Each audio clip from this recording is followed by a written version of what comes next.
Steelers fans everywhere want to know why Matt Canada isn't getting fired. Well, after Mike Tomlin talked on Tuesday, I have myself, Chris Carter, on the Locked On Steelers podcast, joined by Mike DeFabo of The Athletic. We're going to break down why that's the case, what Tomlin actually said, and what might actually be coming that are changes for the Pittsburgh Steelers moving forward, and how they need to prepare for the Baltimore Ravens. It's the Locked On Steelers podcast. Let's get into it. You are Locked On Steelers, your daily Pittsburgh Steelers podcast, part of the Locked On Podcast Network, your team every day.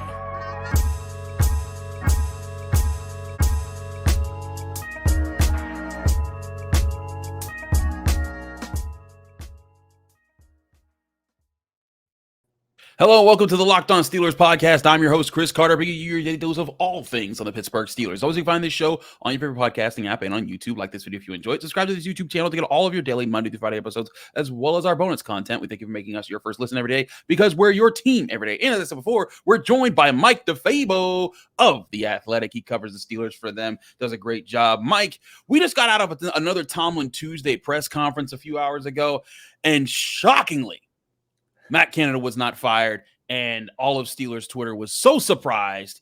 None of us who cover the team were not. Yeah, Chris, here's my take on this situation. I have seen enough of Matt Canada to know that he's not the answer. He cannot be an NFL offensive coordinator. He's not the right man to guide Kenny Pickett and help him take the next step. But with that said, we're 4 games into the season. The Steelers are not going to bring in somebody from the outside. They're not going to install a brand new playbook during the bye week. That just can't happen in the NFL. That's too big of an ask. And beyond that, who do you think they're going to go find that doesn't have a job right now? If there's a guy who is not coaching a football team currently, what does that say about that individual? So, unfortunately, I know this is not what Steelers fans want to hear. The most likely scenario is Matt Canada's on the final year of his contract. He's essentially a lame duck coordinator. He's going to ride out the season, and then when his contract expires at the end of the year, the Steelers will part ways, and then it's up to them to make the right hire. Again, not what people want to hear, but probably the most likely situation.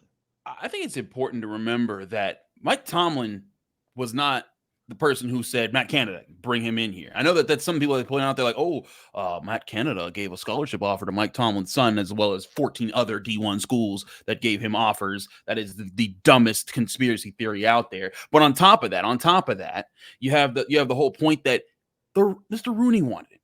That's why he was hired. And as far as if Art Rooney, the owner, your boss, the guy that sits over your head, if he's the one that hired him, do people really believe that Mike Tomlin is the guy that can call the shot and say, get him out of here? If Mike Tomlin didn't hire the guy, he ain't going to be able to fire the guy. I don't think that it's called. Mike Tomlin's job is to be the head coach and work with what he's got in front of him. I know some people will say, well, he should be able to do. That's obviously not the dynamics the Steelers are working with. But the dynamics that the Steelers are working with are trying to focus and make and there are changes they plan to be made. Here was Mike Tomlin. We asked him, here's him acknowledging that the play calling won't change as far as how the coaches operate there, but the things that might change for the Steelers moving forward. Here's Mike Tomlin on his Tuesday press conference. After the game, changes are coming. What are those changes? I was talking about the physicality component or the lack thereof, and it didn't take long for me to realize practice attire early in the year, but also, some matchup related things, man. We're open to dividing the labor up more finely in an effort to get better play, to put people in circumstances that are advantageous to their skill set without being too specific and getting into game plan related things. We're open to doing whatever is required to highlight the skill sets of people based on what we have seen to this point in the journey. Mike, when you evaluate the tape from the game and you look at the coaching job, just how do you especially evaluate the coaching job that was done on the offensive side of the ball? Man, not good enough. Not good enough. Whenever we don't play well, forget win or lose, whenever we don't play well, as a coach, man, you start there. And so that's where we always start. And particularly at the early portions of the season, forget whether or not you're playing poorly or you're losing. There's a get better component of this process, particularly at the early stages of the year, and it has a lot to do with coach decision making, how you structure preparation, how you allocate time in preparation in terms of the things that you highlight, about what other people do and the amount of physical reps that you tee up for things that you prepare to do. All of that is coaching and elements of coaching, decision making, and strategy. And so I'm always looking at that, but obviously based on the result of that last game, certainly. When you talk about a division of labor, especially with players, does any of that extend to coaches, whether that's changing who's calling the plays, anything like that on the offensive? Not at this juncture, no. Mike, why have slow starts been, I mean, you guys have struggled to keep the ball early in games. That would hint that the game plan is maybe not up to par. What's your level of confidence in that And sometimes the game plan being up to par or not being up to par has nothing to do with the schematics, but our presentation of the schematics, the training, how we allocate physical reps in preparation, the amount of fluidity and understanding being displayed by the players early on in the game. All of that is coaching and coaching related decisions in terms of the positions that we put them in during the course of the week. And so, yes, you do look at the game plan, but not just solely the concepts. How many times we rep the concepts, what looks we provide, the realistic component of it, the division of labor within the concepts. And so there's a lot to that, but obviously that's something that's being looked at and being looked at very hard given the trajectory of the starts, as you mentioned. So, Mike, right there, I know a lot of people wanted Mike Tomlin to come out and say, God, we're firing Matt Canada. This is they want. I've been joking, that people want WWE promo cuts of Steelers press conferences. That's how these should go. Like Mike Tomlin come out and rock bottom Matt Canada and say, "You're out of here." That's not how these things work. But here's the thing: I know that people didn't get the red meat that they wanted, but a lot of what he just said, even in just that clip, not including the 30 minutes long press conference, in just that clip. He's pointing at coaching being a problem. He's not alluding himself being part of that process. He's not alluding Matt Canada not being part of that process. He's saying, hey, preparing these guys to do the things we're trying to do to start games, to win games, we have to do better there. That's where I think that the translation is being lost to the fans, that they're not hearing we're going to fire Matt Canada, and they're missing the point that, hey, he's acknowledging the coaching has to be better, and that is something that they're working on right now. It does have to get better, and everybody has to do better. There's no question about that. But I guess I'm concerned about if they can actually do it. Like, one of their issues right now is stopping the run. And this has been a recurrent problem since 2020, when I think that was the year that they were dead last in both rushing yards allowed and yards allowed per carry. And they've just been inconsistent. And when you've had these problems year after year and they don't get better, it makes me think that you don't have the solutions and that maybe they don't have the answers internally. I think he's trying to send a message right now to his team with this whole physicality thing. They're about to play the Ravens, who want to run the ball down your throat, right? So physicality is 100% going to be a factor in this game. He's trying to send a message, but I wonder whether emotional changes and pushing the right buttons to get his team fired up and physical and ready to play hard are enough for this team, or if they need more dramatic changes. And some of those things I think are going to take this offseason, like having better players, having bigger, more physical players, having an offensive coordinator who knows what he's doing. Those things don't occur because you went and you won a press conference. You can't change those things in a press conference. Those things have to be changed in an offseason. I agree.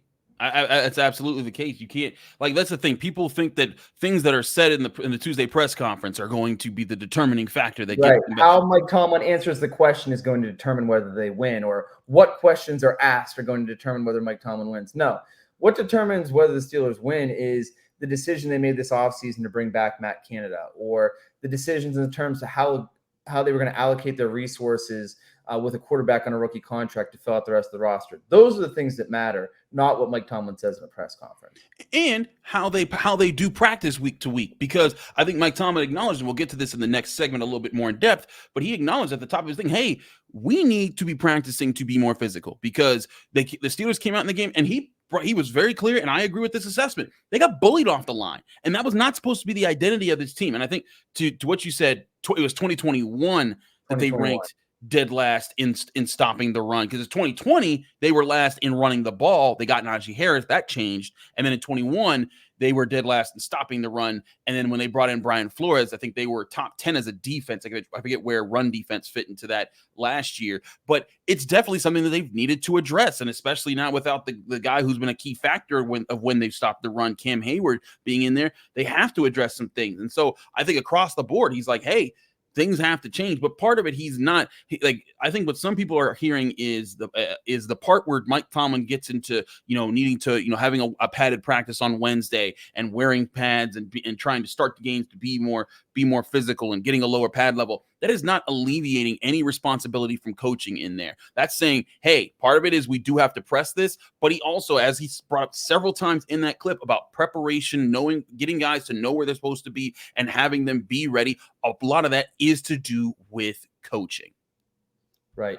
I will say this too. There is a delicate balance between practicing the guys hard and over practicing them. And Mike Tomlin, throughout his coaching career with the Steelers, has tried to find that right line. There's the famous story of him coming in his first year, overworking the guys during training camp to set a tone that we were going to be a physical football team. And then they ended up, the end of the season, they were worn down. They weren't able to achieve what they could. And he dialed things back subsequently. So there is no right answer. There is no perfect formula.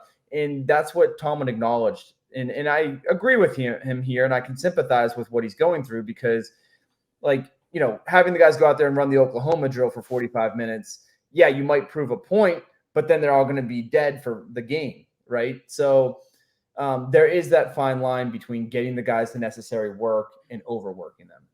I want to talk more about that point here on the Locked On Steelers podcast with Mike DeFabo of The Athletic. We got a lot more to discuss when it comes to that, how it can change the identity of what this team wants to be and what might actually be able to see before they play the Baltimore Ravens 1 p.m. Sunday at Acrisure Stadium. We'll get to all of that in just a minute here, right here on the Locked On Steelers podcast.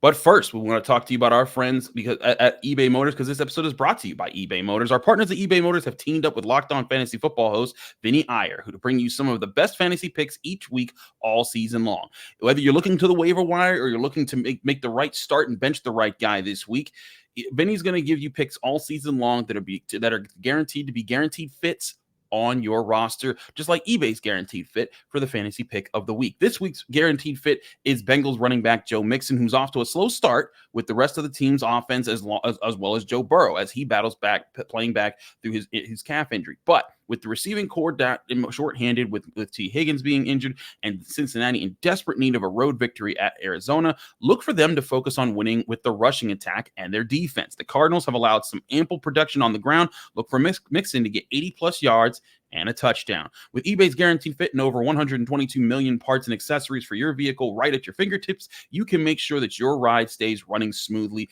Air filters, brakes, batteries, taillights, alternators, shocks, struts, you name it, eBay Motors has it. And they'll make sure it's the right fit for your car, because eBay's guaranteed fit helps you understand exactly what part you need for your vehicle the first time. So go forth, switch gears, crank the AC, and say goodbye to sweating if your ride needs a little fixing up, because now you know you'll always be set up for success from the get-go. With eBay's guaranteed fit, everything your vehicle is calling for is just a click away. For the parts and accessories that fit your vehicle, just look for the green check. Get the right parts, the right fit, and the right prices at ebaymotors.com. Let's ride. eBay guaranteed fit, only available to U.S. customers. Eligible items only. Exclusions apply.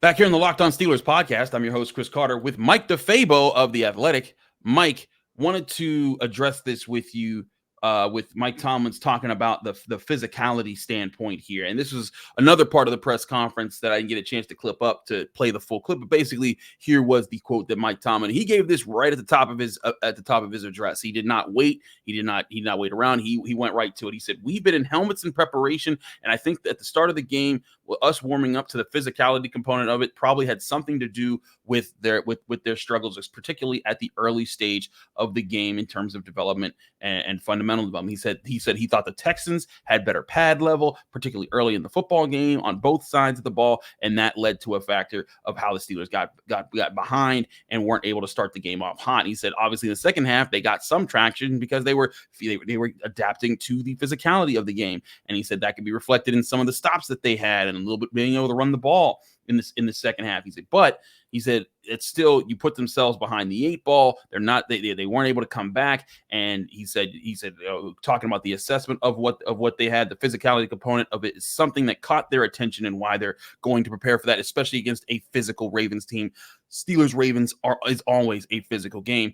Mike, I know some people might shrug at that and say, what do you mean pad level is something? I think that there is that component that football, especially with how fast the game is, how complex the game is, sometimes this is getting back to the basics. And this is something that I've been saying for a while now.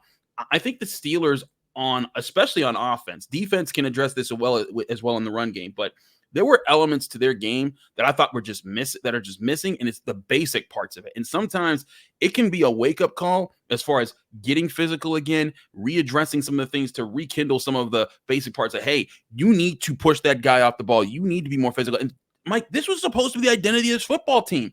Going into this season, Kenny Pickett wasn't supposed to throw for 4,000 yards. He wasn't supposed to be the all-time quarterback. This was supposed to be he was the quarterback of a balanced offense that ran the ball well and then played off of that. And they did start to run the ball well in the second half, but that didn't pick up. And on the flip side, they didn't stop the run consistently enough early on. What's your take when you hear Mike Tomlin talk about the level of physicality? Do you think this is a real thing the Steelers can actually address?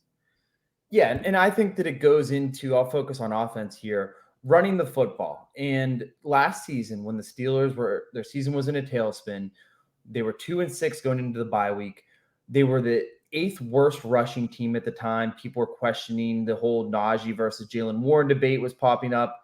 Well, they came out in the second half of the season and they transformed into the 8th best rushing team in the league.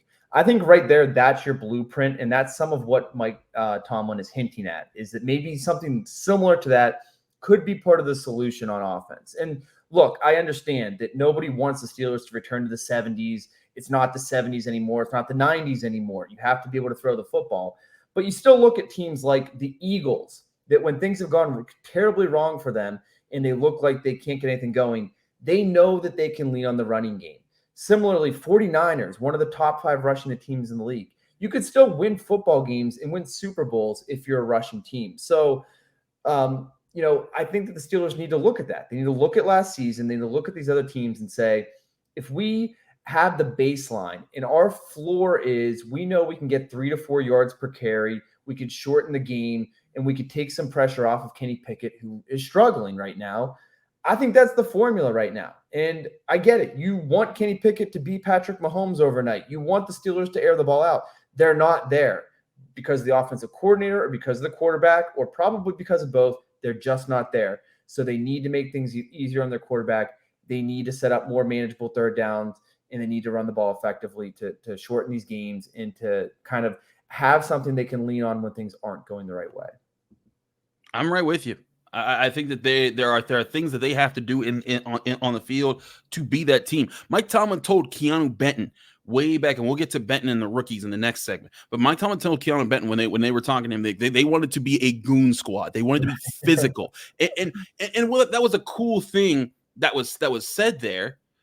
I really think that it's like, hey, like, if you're going to be that team, you got to be that team to win. And I think that's the thing that they have not consistently established. I think there's some people that get it. You don't got to tell TJ Watt and Alex Highsmith to be physical. They are. They get off the ball. That's why that they're impacting the games. They're the most impactful player the Steelers have had this season, as far as as far as why they've won the 2 games that they've won, and they've been in the other 2 games for the moments that they've been in them briefly. But I look at this and I look across the board and I just think, like, man, like, if the Steelers could come out in this game, and Alan Saunders and I talked about this on our Tuesday episode, if the Steelers just don't let that game get out of hand, if they're able to just keep pace with the Texans and they score on that drive where they failed on 4th and 1 and there were 3 open guys and there was a path to run for Kenny Pickett, if they're keeping pace and they get a score there, they could very well win that football game. Like, I know it ended at 30-6, and so it doesn't look that way, but they score a touchdown there. They're down by 3 at that point.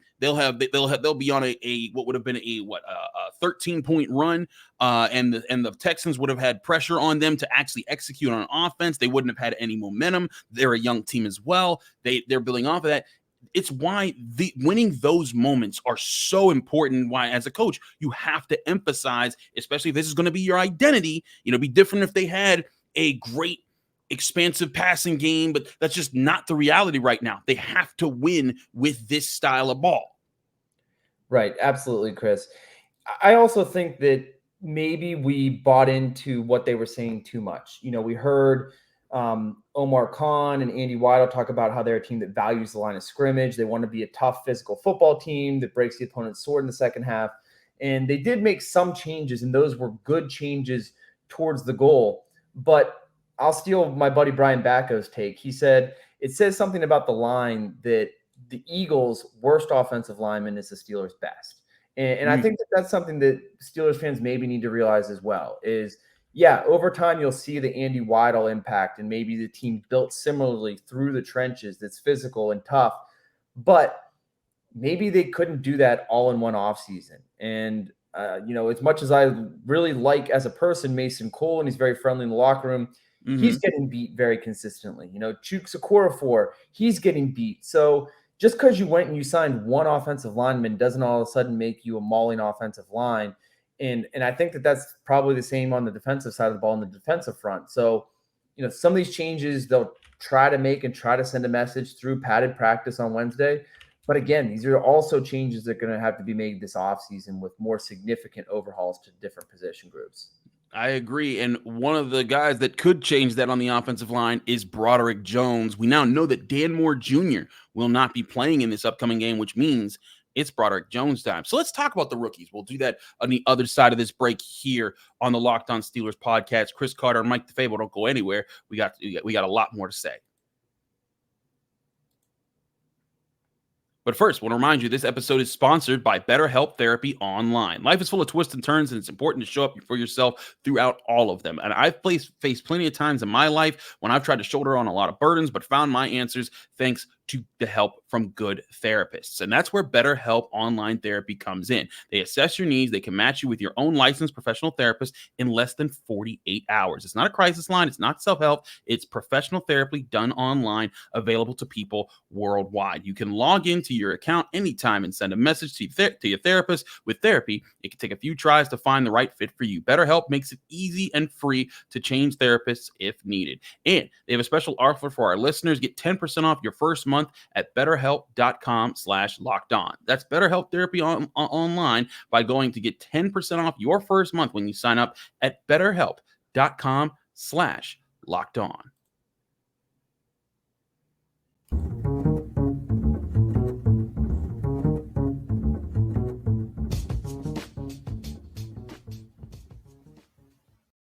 Back here on the Locked On Steelers podcast, I'm your host, Chris Carter, with Mike DeFabo of The Athletic. Mike, let's get into the rookie talk here because Broderick Jones is set to start in this game with Dan Moore Jr. out.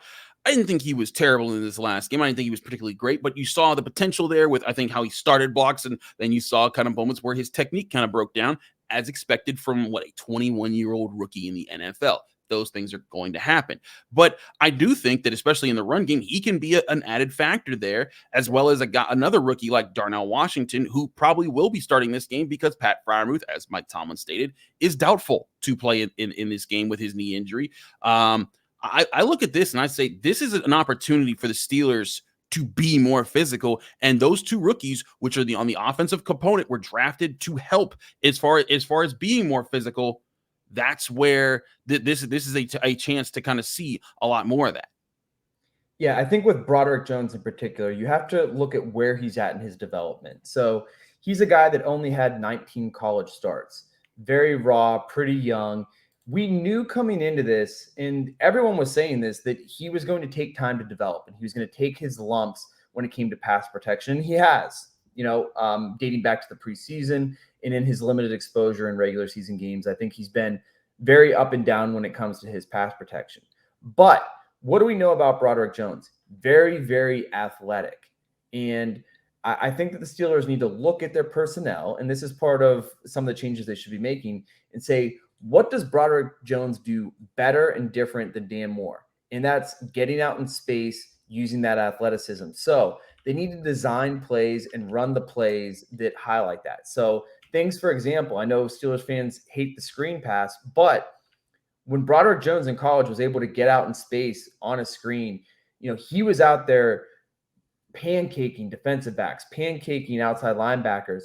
That's the kind of thing that the Steelers can use. Also on his tape, there were instances where they would do pin and pull kind of blocking schemes where Darnell Washington would pin the guy, Broderick Jones would get out and pull and get out in space. Absolutely, you could do that exact same thing and get Najee Harris, out in space, or Jalen Warren off of the edge. So I think that that's the biggest thing with Broderick Jones getting this opportunity is what can you do that minimizes some of the things that he's not as proficient at and maximize some of the things that he's good at. I'm right with you on that. You got to find ways that kind of help him grow in this, because it's not just about can he dominate right now. It's about getting him out there, seeing where he's at, continuously grading him and seeing how he's doing and trying to help him improve so he can be that pillar left tackle that you traded up to get him in the first round for. So some excitement there to see that. But overall, the rookies, I think the Steelers rookies have actually looked good when they've been called upon in their spots, some more limited than others. Now, I asked Mike Tomlin about Keeanu Benton. He brought up how, he's done a good job for what he's been asked to do, but he's seen more opportunities because of, as he kind of alluded to, Cam Hayward is hurt. And so that's going to require more calls up from him. But personally, I feel like Keeanu Benton's been better than Montravius Adams or Armin Watts or even DeMarvin Leal when it comes to maintaining the Steelers' interior defensive line against the run. I think that he's been a big factor, as far as helping them there. And it brings us also to the other rookies, Joey Porter Jr. at cornerback. You've seen Patrick Peterson get roasted at the end of that game there. You've seen him not really tackle well in that game. And Joey Porter Jr. in very limited spots, as Mike Tomlin said, he's been in situations where they've just been expecting the pass, and he's looked pretty good. He's been targeted just a few times, and I think he's only allowed like a catch or two so far. And he's been very solid in those limited roles. What do you think how long do you think it's going to take, Mike, before we start seeing more of these guys, including Darnell Washington? He's going to start, but I think this was the first time he was thrown a pass that he could actually do something with in this last game. He got a first down with it. I think they need to do that more as well.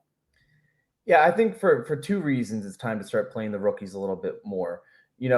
For one, they need a change. They need some fresh blood in there. And I think that in some instances, these rookies might be better or have more potential or higher ceiling than the guys who are currently playing. I'm 100% with you that I think that Keeanu Benton right now is ready to start over Montravius Adams, or at least share reps more. Or they can also use him in their base defensive front. Instead of Isaiah Loudermilk, they could put Keeanu Benton as that defensive tackle. So I think that those kind of things are good. The other factor here is, how much different would this season be for Kenny Pickett if he had been the guy from the beginning, taking all of the reps, getting all of his opportunities, working through the challenges, throwing interceptions, making mistakes, but learning through the experiences?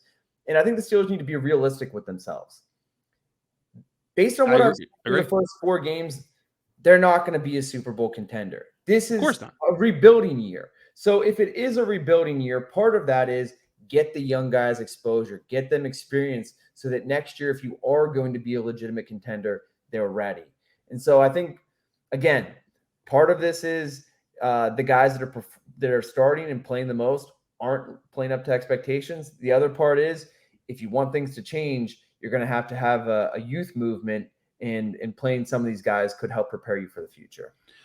I'll say this. I'm not sure I agree with the point that this is a rebuilding year. It's not a Super Bowl contender, but you and I talked about that before the season even started. This isn't the year for the window to be open.